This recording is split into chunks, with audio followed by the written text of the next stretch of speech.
দর্শক আসসালামু আলাইকুম। ইট পাথরের নগরী ঢাকা, এই ঢাকার প্রাণকেন্দ্রে আগারগাঁয়ে ফয়সাল নার্সারিতে ধরে আছে থোকায় থোকায় বিদেশি আপেল। বাংলাদেশের মাটি সোনার থেকেও খাঁটি। যদি এই নার্সারিতে এসে না দেখেন তাহলে এই কথার মর্মও বুঝবেন না। এজন্যই বলছি, ছোট গাছে প্রচুর পরিমাণে আপেল ধরে আছে। ওনার এই নার্সারি থেকে অনেকেই চারা ক্রয় করে নিয়ে ছাদ বাগানে মাঠ বাগানে লাগিয়েছিলেন, তাদের গাছেও এখন আপেল ধরে আছে। এই নার্সারির ফয়সাল ভাই বলেন, ওনার গাছের আপেল এক্সপোর্ট কোয়ালিটির, খুবই চমৎকার হয় এবং সাইজেও বড়। এই আপেল সম্পর্কে যারা বিস্তারিত জানতে চান ভিডিওটি শুরু থেকে শেষ পর্যন্ত দেখুন, তাহলে ওনার নাম্বার ঠিকানা দিয়ে দিব। নাম্বার ঠিকানা নিয়ে ওনার কাছে আপেলের চারা ক্রয় করতে পারবেন, পাশাপাশি পরামর্শও নিতে পারবেন। চলুন তাহলে ভিডিওটি শুরু করা যাক। ভাই আসসালামু আলাইকুম। ওয়ালাইকুম সালাম ভাই। কেমন আছেন ভাই? জি ভাই, আলহামদুলিল্লাহ ভালো। ভাই, যেহেতু আমরা একটা এক্সক্লুসিভ গাছ দেখাচ্ছি, জি। সেক্ষেত্রে অনেকের ঠিকানার প্রয়োজন হবে। আপনি একটু আপনার নাম সহ ঠিকানাটা বলবেন, তারপরে আমরা এই আপেল গাছ সম্পর্কে জানার চেষ্টা করব। আমাদের নার্সারির নাম Faisal nursery, Dhaka Agargaon 60 fit road, BNP বাজারের কাছে, গ্যাস অফিসের ঠিক উল্টো পাশে। সবাই মনে করবে যে একটা গাছ দেখতেছি, ছোট একটা জায়গা দেখতেছি। জি। এছাড়াও আপনাদের কয়টা শাখা আছে? এছাড়া আমাদের আরও 4টি শাখা আছে। একটা হচ্ছে ঢাকা কাঠগড়া সাভারের কাছে, যেটা কাঠগড়া মোল্লা মার্কেট। আরেকটি হচ্ছে আমাদের উত্তরা দিয়াবাড়ি, আরেকটি হচ্ছে কেরানীগঞ্জ, এবং এছাড়া আরেকটি নতুন ব্রাঞ্চ আমরা নিয়েছি, সেটা হচ্ছে পল্লী বিদ্যুৎ সাভার আশুলিয়াতে। যেহেতু অনেকগুলো ব্রাঞ্চ আছে, জি। আনুমানিক ফলের গাছ কত প্রকারের আছে, আর ফলজ বনজ ঔষধি কত প্রকারের গাছ আছে? আমাদের ফলের গাছ আসলে 120 প্রজাতির মতো ফলের গাছ আছে। তার মধ্যে আমেরই সংখ্যা প্রায় 300-এর বেশি, মানে প্রত্যেকটা ভ্যারাইটিরই আমাদের কাছে বিভিন্ন ভ্যারাইটি আবার আছে। তো এছাড়া ফুলের গাছের মধ্যে 300-এর বেশি প্লাস আছে, আর মানে অর্নামেন্টাল আছে, ইনডোর প্ল্যান্ট আছে, যেগুলো সবই এক্সক্লুসিভ এবং ভালো কোয়ালিটির গাছগুলো আমরা রাখি। সামনে দেখতেছি আমরা আপেল। জি। এটা অনেকের স্বপ্ন হয়ে গেছে যে আমি আমার বাড়ির ছাদে রোপণ করব, আমি আমার গাছের আপেল খাবো। অনেক তো বিদেশি খেলো, এখন নিজে উৎপাদন করে খেতে চায় মানুষ। সেক্ষেত্রে এই জাতটার নাম কি, আর গাছের বয়স কতদিন হয়ে গেছে? এই জাতটার নাম হচ্ছে আন্না আপেল। জাতটার বয়স 4.5 থেকে 5 বছর, আর এটা কিন্তু কন্টিনিউয়াসলি আমার প্রথম থেকেই ফল দিচ্ছে। কেউ যদি রোপণ করতে চায়, আমরা সাজেশন করব যে আন্না আপেল যদি আপনারা একটা রোপণ করেন, তাহলে ছাদে একটা নয়, অন্তত 2টা গাছ রোপণ করবেন।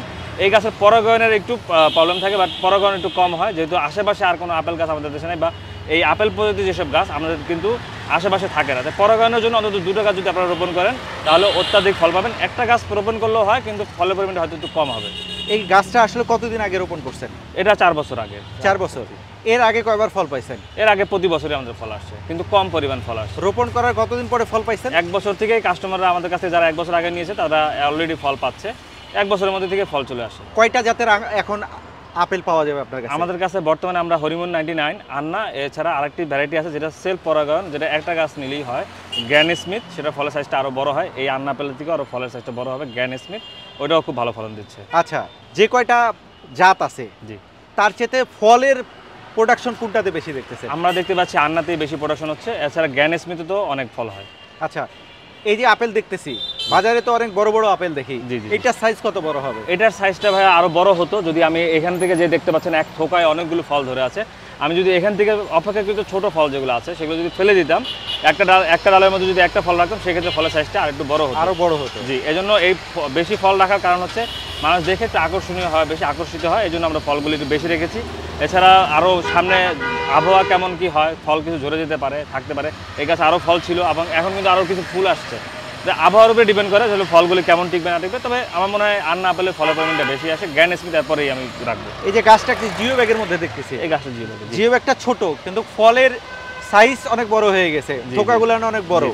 কত গ্যালন জিও ব্যাগ আছে, আর মাটির পরিমাণ কতটুকু আছে, সার কিরকম দিচ্ছেন? এটা হচ্ছে আমাদের 15 গ্যালন জিও ব্যাগ আছে। এর মধ্যে আমরা 50% মাটি, 20% মোটা বালু, সিলেটের মোটা বালুটা ধুয়ে একদম ফ্রেশ করে দিয়েছি, আর হলে গিয়ে 30% হচ্ছে গিয়ে 30% না 25% আছে এখানে ভার্মি কম্পোস্ট অথবা জৈব সার বা গোবরের গুঁড়া, এটা আপনারা দিয়ে লাগাতে পারবেন। এছাড়া আর 22% আছে হলে গিয়ে আপনার হাড়ের গুঁড়া, 1% হচ্ছে গিয়ে শিংকুচির গুঁড়া এবং সরিষার খোল গুঁড়া মিক্স করে এভাবে রোপণ করা। আচ্ছা, ধরেন যে এই গাছ সহ বিভিন্ন ধরনের গাছ নিয়ে গেলাম, জি, সেক্ষেত্রে অনেকে জিও ব্যাগ খোঁজে, মাটি খোঁজে, সার খোঁজে, এগুলি পাওয়া যাবে কিনা? মাটি, সার এবং কেউ চাইলে রেডিমিক্স মাটিও আমাদের কাছে নিতে পারবে, জিও ব্যাগটাও চাইলে পাবে, এবং ড্রামে অনেকে রোপণ করে সেগুলোও পাবে আমাদের কাছে। আচ্ছা, এই যে গাছটা দেখতেছি অনেক বড় হয়ে গেছে, জি, এই গাছের রোগ বালাই কিরকম দেখেন? আমাদের রোগবালাইয়ের মধ্যে আমি যে একটা প্রবলেম দেখতে পাচ্ছি সেটা হচ্ছে পাতা পুড়ে যাওয়া, পাশ দিয়ে পাতা পুড়ে যাচ্ছে। তো এটা আমরা যদি একটু 50% শেড নেটের নিচে রাখি, আমার মনে হয় পাতা পুরোটা একটু কমবে, যেহেতু আমাদের এখন বর্তমানে তাপমাত্রা অনেক হাই, এজন্য পাতা পোড়া রোগটা একটু বেশি দেখা যাচ্ছে, কিন্তু অত বেশি না। আর মাঝে মধ্যে মাকড়নাশক, ছত্রাকনাশক বা কীটনাশক এগুলো স্প্রে করতে হয়। আচ্ছা, আরেকটা বিষয় বলবেন, অনেকগুলা গাছ বড় হয়ে গেলে মানুষ প্রুনিং করে দিতে হয়, এই গাছগুলো প্রুনিং করতে হয় কিনা? এই গাছ প্রুনিং করতে হয় ডিসেম্বর মাস বা জানুয়ারি মাসে। আমরা গাছ যদি প্রুনিং করে দিই সেক্ষেত্রে ফল পরিমাণ বেশি আসে। আচ্ছা, এই গাছের সমস্যা কি দেখতেছেন, সম্ভাবনা কি দেখতেছেন? সম্ভাবনা বলতে এটা আমি কোনো বাণিজ্যিক যারা বাগান করে তাদের কোনোভাবেই বলবো না আপনারা বাণিজ্যিক চাষ করবেন। এটা ছাদ বাগানে যারা শৌখিন বাগানি আছেন তারা একটি দুটি গাছ রোপণ করতে পারে। ছাদ বাগান বা মাঠ বাগানে রোপণ করা যাবে? জি জি জি। আচ্ছা, প্রথমের দিকেই আপনি নিষেধ করতেছেন কেন যে বাণিজ্যিক করা যাবে না? কারণ অনেকেই আছে, অনেক প্রবাসী আছে যারা হঠাৎ করে দেশে চলে এসে একটা নতুন প্রোডাক্ট নিয়ে কাজ করতে চেষ্টা করে। বাট আমার মনে হয় না এটা বাণিজ্যিক একটা জাত হতে পারে, বা আমাদের দেশের উত্তরবঙ্গে যারা আছেন যেখানে চিলিং ওয়েদারটা বেশি তারা ট্রাই করতে পারে। বাট বাণিজ্যিক জাত না, আমরা দেখেছি অনেকেই অনেক ধরনের কথা বলে, লোভনীয় কথা বলে বেশি তারা সেল করার উদ্দেশ্যে। আমাদের কথা হলো যারা শৌখিন বাগানে আছেন তারা একটু করতে পারেন, মানে নিয়ে ট্রায়াল করে তারপরে যাতে এটা রোপণ করার চেষ্টা করে। জি জি জি। আচ্ছা, আরেকটা বিষয় বলবেন, বর্তমান যে চারাগুলো আছে এগুলি নিয়ে যাওয়ার পরে আমরা কতদিন পরে ফল পাবো? 1 থেকে 2 বছর ম্যাক্সিমাম ফল। এইটা রোপণ পদ্ধতি কি থাকে? রোপণ পদ্ধতি আমি যেভাবে মাটিটা বললাম সেভাবে মাটি তৈরি করে জাস্ট গাছগুলো রোপণ করে দিই। যারা মনে করেন যে বাড়ির আঙিনায় লাগাবে 2-4টা গাছ, জি জি, তারা আসলে কিভাবে রোপণ তারা করবে? মাটিটা তুলবে 1.5 ফিট বাই 1.5 ফিট মাটি তুলে সেই মাটির সাথে প্রসেসিং করে আমি যেসব সারের কথা বললাম ওগুলো মিক্স করে গাছগুলো রোপণ করে দিলে হয়, কিন্তু গাছের গোড়া যাতে পানি না জমে থাকে। আচ্ছা, এটাতে স্প্রে কিরকম করতে হয় আর পানি কিরকম দিতে হয়? এটা খুব বেশি একটা স্প্রে প্রয়োজন হয় না, মাসে একবার দুবার ছত্রাকনাশক স্প্রে করলে হয়। মাটি শুকিয়ে গেলে শুধু পানি দিবে, মাটি না শুকলে পানি দেওয়ার প্রয়োজন নেই। আচ্ছা, এই যে আপনারা চারাগুলো সেল করতেছেন, জি। এর আগেও তো আপনারা আপেলের চারা দিছেন, জি। সেক্ষেত্রে এটা রিভিউ কিরকম পাচ্ছেন কাস্টমারের কাছে? আলহামদুলিল্লাহ খুব ভালো রিভিউ পেয়েছি বলেই আসলে এখন আমরা উৎসাহ বোধ করছি বেশি চারা সেল করার জন্য। গত বছরে যারা গাছ আমাদের কাছে নিয়েছে তাদের একজনই ছাদ বাগানে এবছর 32টা ফল এসছে, এরকম আমরা জানতে পেরেছি। তো সবাই জানাচ্ছে আলহামদুলিল্লাহ, সবারই অন্তত 1টা 2টা 3টে করে ফল হলেও আসছে। আচ্ছা, এই যে আপনি বৃক্ষ মেলায় 2বার পুরস্কার পাইছেন, আপনার ব্যানারেও দেখলাম, ছবি দেখলাম, জি। আসলে কোন কোন ফলের গাছ উৎপাদন করার কারণে এটা পাইলেন? বৃক্ষমেলা আসলে পুরস্কারটা পাওয়া যায় আপনি কি পরিমাণ চারা সেল করছেন, আপনার কাছে কি পরিমাণ স্টক আছে, এবং আপনার কাছে নতুন কি আছে, এবং আপনার হলে গিয়ে গাছের কোয়ালিটি, কাস্টমার রিভিউ এখানে খুব ইম্পর্টেন্ট। সব কিছু মিলিয়ে আমাদের পুরস্কারটা পাওয়া। আচ্ছা, যারা এই আপেলের গাছ নিয়ে রোপণ করবে তাদের উদ্দেশ্যে আসলে আপনি কি বলবেন? এটা আমি বলবো যে যাদের বাগানে অনেক গাছ আছে, যারা তাদের সংগ্রহশালা বাড়াতে চায় তারা অন্তত 1-2টি গাছ আপেলের গাছ রোপণ করতে পারে। অনেকে গাছ নিয়ে যায়, জি। গাছ নিয়ে যাওয়ার পরে রোপণ করে, রোপণ করার পরে ফল পায় না, জি, জি। তার মানে পর্যাপ্ত সে পরিচর্যা করে না। যদি পরিচর্যা না করে সেক্ষেত্রে আসলে কিরকম ইমপ্যাক্ট পড়ে? আসলে অনেক আছে কি শখ করে লাগিয়ে রেখে আসে বাড়িতে, সে ঢাকায় জব করে, বাড়িতে যে মাঝে মাঝে দেখে কেয়ারটেকের মাধ্যমে দেখাশোনা করে, যত্ন করে না, এ কারণে গাছটা নষ্ট হয়, গাছে ফল আসে না। তো অনেকে বলে যে এটা নার্সারি থেকে খারাপ গাছ দিছে, আবার অনেকে খুব ভালো যত্ন করে বেশি ফল ফলায়। তো আমার ক্রেডিটটা আসলে আমাদের না, আমাদের কাজটা হচ্ছে আপনাদের ভালো একটি জাতের এবং ভালো একটি চারা সাপ্লাই করে দেওয়ার। এরপরে যদি আপনি বেশি ফল নিতে পারেন সেটা সম্পূর্ণ আপনার ক্রেডিট, এবং এরপরে যদি মারা যায় সেটাও আপনার ডিসক্রেডিট। বিভিন্ন জেলায় কিভাবে পাঠাচ্ছেন? আমরা ঢাকার ভিতরে সরাসরি ক্যাশ অন ডেলিভারি দিয়ে থাকি আমাদের নিজস্ব ডেলিভারি ম্যানের মাধ্যমে, আর ঢাকার বাইরে আমরা স্টেট ফাস্ট এবং সুন্দরবন কুরিয়ারের মাধ্যমে অ্যাডভান্স পেমেন্ট নিয়ে গাছ পাঠিয়ে থাকি। আচ্ছা, যদি 2-1টা চারা ভেঙে যায় গাড়িতে নিয়ে যাওয়ার সময়, সেই সময় আসলে কি করেন? আমরা যদি কোনো গাছ আমাদের ডেলিভারি দেওয়ার সময় যদি কোনো ড্যামেজ হয় সেক্ষেত্রে আমরা রিপ্লেস করি। এছাড়া গাছ রোপণের জন্য যেসব সাপোর্ট দরকার সেগুলি আমরা আমাদের ফেসবুক পেজ আছে ফয়সাল নার্সারি ঢাকা, সেখানের মাধ্যমে আমরা মানে সাপোর্ট দিয়ে থাকি।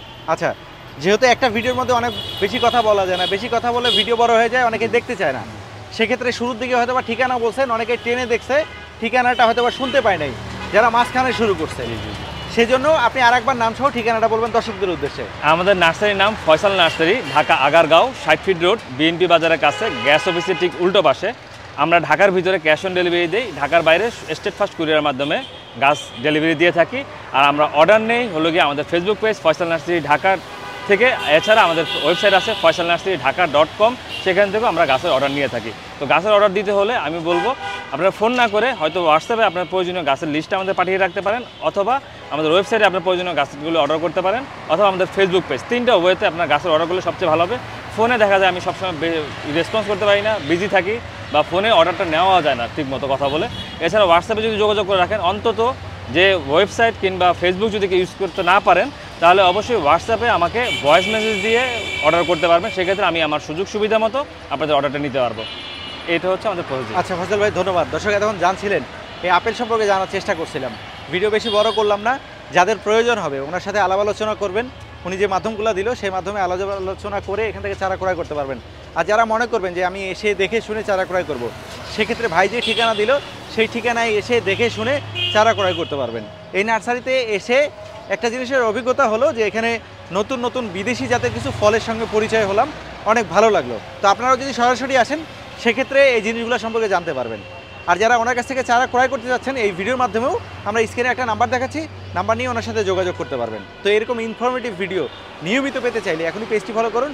আর যারা ইউটিউব চ্যানেল দেখছে চ্যানেলটি সাবস্ক্রাইব করে রাখলে এরকম অভিজ্ঞ মানুষদের অভিজ্ঞতা সবসময় আপনাদেরকে জানানোর চেষ্টা করবো। তো আজকের মতো বিদায় নিচ্ছি ভাই, আপনাকে অসংখ্য ধন্যবাদ। ধন্যবাদ ভাইয়া আপনাকে এখানে আসার জন্য।